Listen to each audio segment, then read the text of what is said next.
Selamat petang, salam sejahtera. Terima kasih kerana bersama dengan saya di Nazilin Unity Channel. Kali ini kita masih lagi bercakap tentang kebocoran wang kerajaan yang telah dikesan atau dikenal pasti oleh Kementerian Keuangan baru-baru ini. Wow, ini memang menarik dan perlu kita ambil tahu. Ini semua dipetik daripada BN Online, Komunikasi Barisan Nasional, yang memetik satu tajuk yang menarik perhatian saya sebagai pemerhati politik, yaitu MOF kenal pasti kebocoran wang kerajaan, bersedialah Muhyiddin. Apa cerita ini? Ianya datang daripada seorang pemimpin UMNO, yaitu Isham Jalil. Tan Sri Muhyiddin Yassin perlu bersedia dan sesiapa yang terlibat tidak akan terkecuali. Ketua Penerangan UMNO Isham Jalil berkata demikian apabila Kementerian Keuangan MOF mengesahkan ada kebocoran wang kerajaan yang berlaku. Sebelum kita teruskan ulasan kali ini, jangan lupa tinggalkan dulu komen kamu dan tekan butang subscribe, share video ini, dan juga anda bantu saya menekan butang subscribe bagi mendapatkan isu-isu terkini dari channel saya ini. Baiklah saudara-saudara sekalian, Perdana Menteri kita yang lepas, yaitu Tan Sri Muhyiddin Yassin, telah pun membelanjakan sebilangan uang negara untuk menangani pandemik COVID-19 yang kamu mungkin masih ingat pada ketika itu, ketika kita membeli vaksin dan bantuan-bantuan kerajaan yang lain. Tidak salah tentang perkara itu dan kita bersyukur, kita ucapkan terima kasih kepada Perdana Menteri Muhyiddin Yassin kerana telah membantu kita melalui saat-saat getir itu. Namun demikian, apabila ada pendedahan daripada Perdana Menteri kita yang terkini mengatakan bahawa ada beberapa kecurangan yang berlaku dalam fail-fail di Kementerian Keuangan, ini membuatkan Isham Jalil tampil memberikan respon beliau apabila dia kata Tan Sri Muhyiddin Yassin perlu bersedia dan sesiapa yang terlibat tidak akan terkecuali, kata beliau. Saudara-saudara sekalian, Ketua Penerangan UMNO ini berkata demikian apabila Kementerian Keuangan telah mengesahkan ada kebocoran wang kerajaan yang berlaku. Kita pun tak pasti mana satu kebocoran yang berlaku, kita pun tak pasti apa bentuk kebocoran yang berlaku, tetapi telah pun diterangkan oleh Menteri Keuangan sebelum ini. Tulis Isham Jalil di Facebook beliau, bersedialah Tan Sri Muhyiddin dan sesiapa yang terlibat tidak akan terkecuali. Salam, kata Isham Jalil menerusi hantaran di Facebook beliau. Beliau turut berkongsi kenyataan dari Perdana Menteri Datuk Seri Anwar Ibrahim mengenai kebocoran wang tersebut melibatkan dana antara RM3 bilion ke RM4 bilion kepada parti dan tokoh politik tertentu.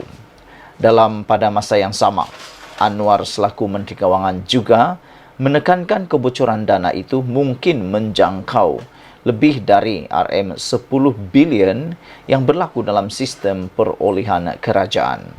Muhyiddin yang mengumumkan telah berada di Kuala Lumpur dikatakan masih belum mengeluarkan sebarang kenyataan berkaitan skandal melibatkan beliau setelah pulang dari London semalam.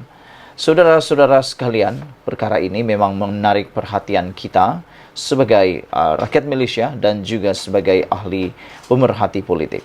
Perkara ini pada pendapat saya perlulah diselesaikan dengan segera dan kita menanti apakah respon daripada Muhyiddin Yassin tentang pendapatan ataupun pendedahan Anwar Ibrahim berkaitan dengan dana-dana yang telah dikatakan oleh Isham ini sebagai bocor. Kita harap apa yang berlaku dapat diselesaikan segera dan kalau benar ada kebocoran dan ada ketirisan serta yang paling penting ada berlaku penyelewengan wang kerajaan, segeralah diselesaikan dengan menahan, menangkap ataupun dibicarakan. Kerana duit itu sepatutnya disalurkan kepada kita, bukannya disalurkan kepada orang-orang tertentu, apalagi untuk memperkayakan orang-orang tertentu. Wang itu kalau ikut yang ditulis Isham Jalil, ia mungkin menjangkau lebih RM10 bilion yang berlaku dalam sistem perolehan kerajaan, kata Isham Jalil. Jadi kalau 10 bilion disalurkan untuk rakyat Malaysia, itu memang banyak, boleh membantu ramai orang yang ada di Malaysia. Lebih baik lagi 10 bilion ini kalaulah betul-betul dapat dikesan siapa yang menyebabkan ianya bocor, perlu diminta kembalikan. Supaya uang itu boleh diguna untuk membantu rakyat. Contohnya macam semalam, dalam konten saya yang menarik perhatian rakyat Malaysia, saya kata lebih baik tingkatkan harga getah dan kelapa sawit kepada RM10 sekilogram untuk getah dan RM1.200 setan untuk kelapa sawit.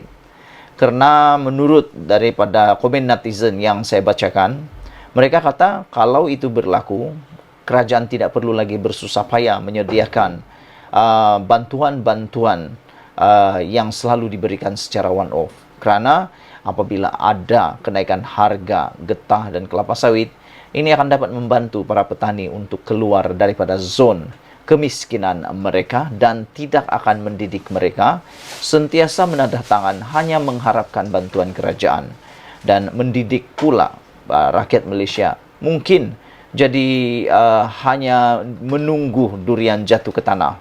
Jadi kata netizen dan saya pun bersetuju, lebih baik didik rakyat untuk berusaha lebih melalui kenaikan harga getah dan kelapa sawit.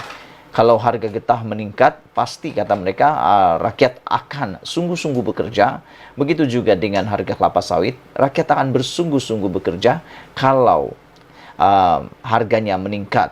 Jadi ini tidak akan mendidik rakyat menunggu dan jadi tepak tunggu sahaja semata-mata. Saudara-saudara sekalian, selain daripada itu, yang lebih menarik perhatian kita juga ialah apakah komen Tan Sri Muhyiddin Yassin selepas pulang daripada bercuti di London semalam. Adakah beliau akan membuat kenyataan dalam masa yang terdekat ini berkaitan dengan pendedahan Isham Jalil dan Anwar Ibrahim ini? Sekali lagi, saya ambil peluang untuk membacakan tajuk utama berita hari ini sebelum kita berpisah. MOF kenal pasti kebocoran wang kerajaan, bersedialah Muhyiddin, kata Isham Jalil. Tan Sri Muhyiddin Yassin perlu bersedia dan sesiapa yang terlibat tidak akan terkecuali. Ketua Penerangan UMNO Isham Jalil berkata demikian apabila Kementerian Kewangan MOF mengesahkan ada kebocoran wang kerajaan yang berlaku. Kata beliau, bersedialah Tan Sri Muhyiddin Yassin dan sesiapa yang terlibat tidak akan terkecuali. Salam, kata Isham menerusi hantaran di Facebooknya.